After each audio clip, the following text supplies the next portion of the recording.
as provided under Section 125 of the Indian Contract Act, as the indemnity holder under a contract holds the right of indemnity.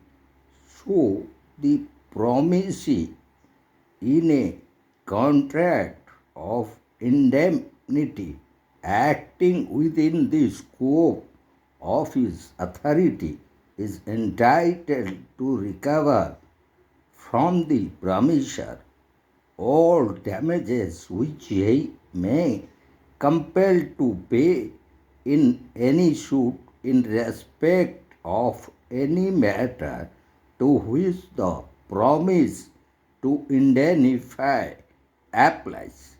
So also all costs which he may be compelled to pay in any such suit, if in bringing or defending it he did not contravene the orders of the promisor and acted as it would have been prudent for him to act in the absence of any contract of indemnity, or if the promisor authorized him to bring or defend the suit, so also all sums which he may have paid under the terms of any compromise of any such suit, if the compromise was not contrary to the orders of the promisor and was one which it would have been prudent for the promisee to make in the absence of any contract of indemnity, or if the promisor authorized him to compromise the suit.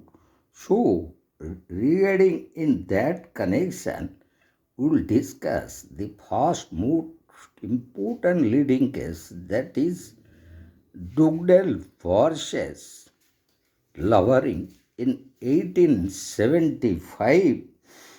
The very fact of the case, the plaintiff was in possession of certain trucks which were claimed both by the defendant and the K.P. Colliery.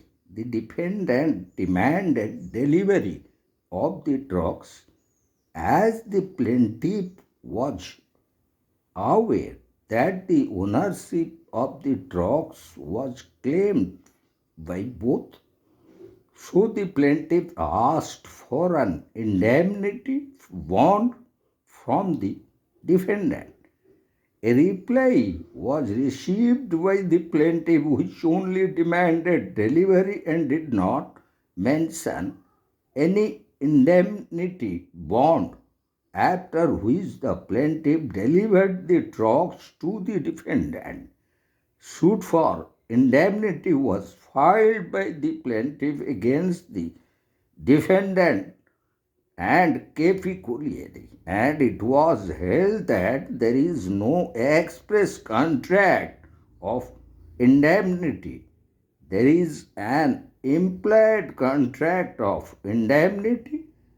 Defendant was liable to indemnify the plaintiff, as the indemnity bond led to the creation of an implied promise. And the second important leading case relating to contract of indemnity is John Bibi versus Santosh Kumar Pal, a case of 1933 decided by the Calcutta High Court. So, here in this case, the defendant's father, while acquiring specific property promised to pay off the plaintiff's mortgage obligation and indemnify him if they were proven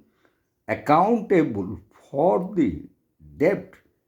The plaintiff sued the defendant's father to enforce the agreement when the defendant's father failed to pay off the mortgage obligation.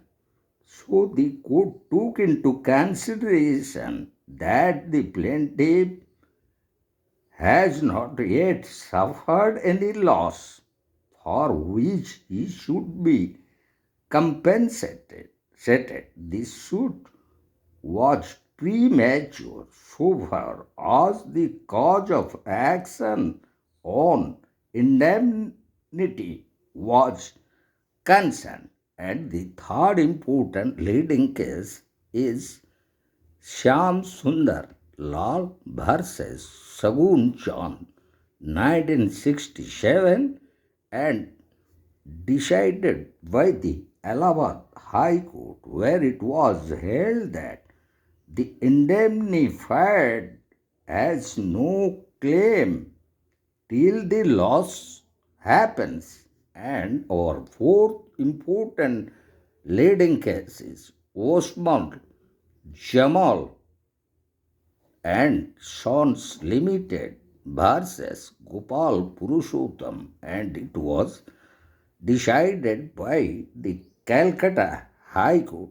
So, in the very leading case, it was held that indemnity demands that the indemnified party never be required to pay.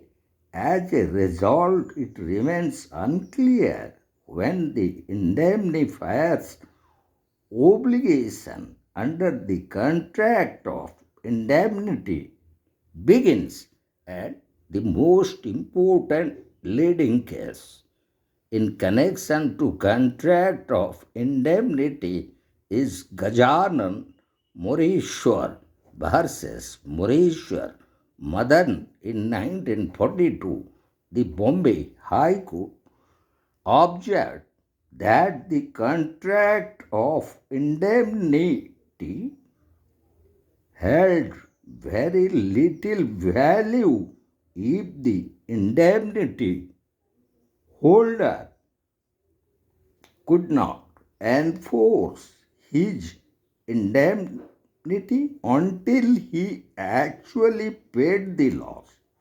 Also held that if the indemnified has incurred liability and the liability is absolute, he is entitled to call upon the indemnifier to save him from the liability and pay it off.